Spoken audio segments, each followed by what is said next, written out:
All right, let's dive straight into this explainer and crack open the fascinating strategy that wealthy people use to, well, stay wealthy. When you look at the massive fortunes of the ultra-rich, it's super easy to just assume they're earning giant paychecks and paying a standard cut of that income in taxes, exactly like everyone else. But actually, the reality is vastly different. There's this incredibly specific, perfectly legal financial loop that completely redefines how wealth is both built and kept.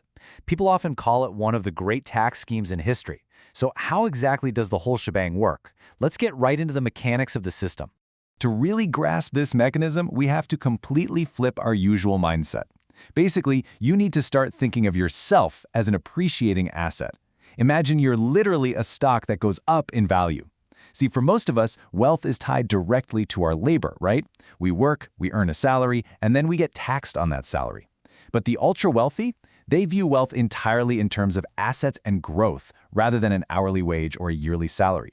And to understand why this distinction is absolutely crucial, we have to look at what happens when you rely solely on traditional income. Because think about it. If you pull on $1 million a year running a wildly successful podcast, the government over in the UK, for example, is going to take a massive 40% of that income. I mean, just let that sink in for a second. 40%. 40 cents out of every single dollar you earn is just gone. When your wealth is structured as standard income, you immediately get hit with those high income tax brackets. It creates this huge friction point for building wealth, because every single time you make more money, you're instantly penalized with a higher tax bill. So here's the ultimate workaround.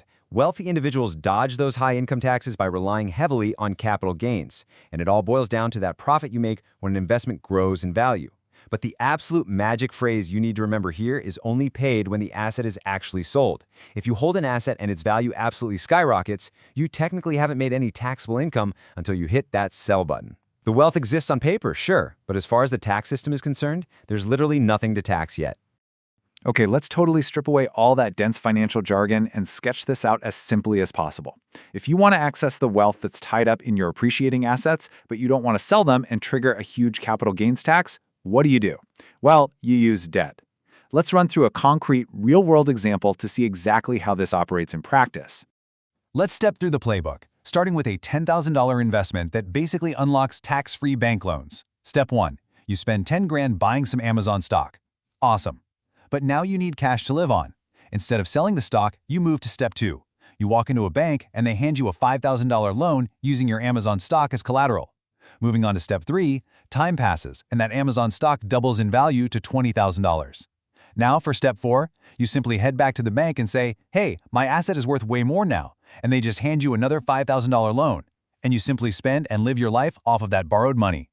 As your asset base expands, your borrowing power expands right along with it. Because the underlying asset, that Amazon stock, is worth more, the bank feels entirely secure giving you even more cash. You are effectively extracting the value of your investment's growth without ever actually selling the investment itself. It's just a remarkably efficient way to draw liquidity out of your net worth, all while keeping your portfolio perfectly intact so it can keep growing. Now here is the absolute magic number in all of this. 0. You are living off that borrowed cash and paying absolutely 0 in taxes on it. And why is it 0? Because loans are not income. The IRS, the UK government, literally no tax authority taxes debt. When the bank hands you that $5,000 or that next $5,000, it is completely tax-free cash straight into your pocket. You get to spend it however you want, entirely bypassing the income tax systems that snag everyone else's traditional earnings. But hearing all of this, you're probably wondering what happens to the borrower if that Amazon stock just completely collapses. And honestly, it's the most logical question to ask. We all know the stock market goes up, but it definitely goes down too. If you've taken out all these loans against an asset and the value of that asset suddenly evaporates, aren't you in massive financial trouble? Doesn't this whole house of cards come crashing down right on top of you? Well, the answer lies in how the risk is mathematically managed by the bank. Remember, the loan was secured directly against the stock. So if the stock price starts to absolutely plummet, the bank doesn't just wait around hoping for the best.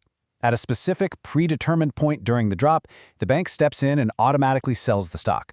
They do this to guarantee they get their loan money back safely. The borrower doesn't have to scramble to find cash to pay the bank back, the collateral simply absorbs the blow. Let's do a direct, side-by-side comparison of these two realities to really drive the power of this strategy home. It's one thing to understand the mechanics of borrowing against a stock in theory, but when you put them head to head, the disparity in wealth retention becomes shockingly clear. On one side, we have our $1 million podcast earner, and on the other, our $1 million stockholder. So, despite being incredibly successful and generating $1 million annually, our podcaster is grinding away, only to lose 40% of their hard-earned cash to the government every single year. Because it's labor income, the government steps in right off the bat. Sticking with our UK example, they are automatically stripped of 40 cents on every single dollar. Their actual, real-world wealth is drastically reduced before it even has a chance to hit their bank account. Now contrast this with the asset holder who watches their stock double to $2 million and doesn't face a single tax penalty on that growth. They own $1 million in stock, the market has a great run, and boom, suddenly that stock is worth $2 million. They have effectively gained a massive $1 million in net worth. But as we've already established, because they haven't sold the stock, their tax bill is zero.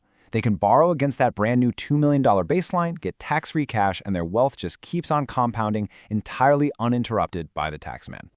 So the ultimate secret to maintaining this entire wealth loop boils down to one incredibly simple rule. Just never sell the asset. I know it sounds almost too simple, but it really is the foundational rule of this entire scheme. If selling the asset is the trigger that forces you to realize a capital gain and pay taxes, then the logical conclusion is to just never pull that trigger. You buy the assets, you hold the assets, you let them grow, and you use them as leverage for tax-free debt. To see this theoretical playbook in action, we just have to look at how Elon Musk manages his vast fortune. This isn't just some hypothetical scenario for small-time investors, right? This is the exact blueprint being used at the very highest levels of global wealth. Elon Musk is a prime example of this buy, borrow, and hold philosophy, executed on an absolutely massive scale. He borrows tax-free against his $200 billion empire. People look at his incredible net worth, but his wealth is entirely locked up in his companies. He avoids paying massive taxes on that simply because he's borrowing tax-free against those entities. And what's truly fascinating here is that even when he built all his wealth in one place, when the time finally comes that he actually has to sell some stock to pay off his loans, he strategically relocates to Texas, a state heavily known for its favorable tax laws, to ensure even that inevitable sale is taxed as lightly as legally possible. Which leaves us with this fascinating final thought to ponder as we wrap up this explainer. In a financial system that is entirely built on collateral, if you never sell, do you ever really pay? We've seen exactly how the wealthy use appreciating assets to unlock tax-free cash through loans, and how keeping the asset insulates them from capital gains. It fundamentally changes how we define both income and taxation, and perfectly illustrates how the rules of money shift depending entirely on how you structure your wealth. Definitely keep this framework in mind the very next time you hear about the staggering net worth of the ultra-rich.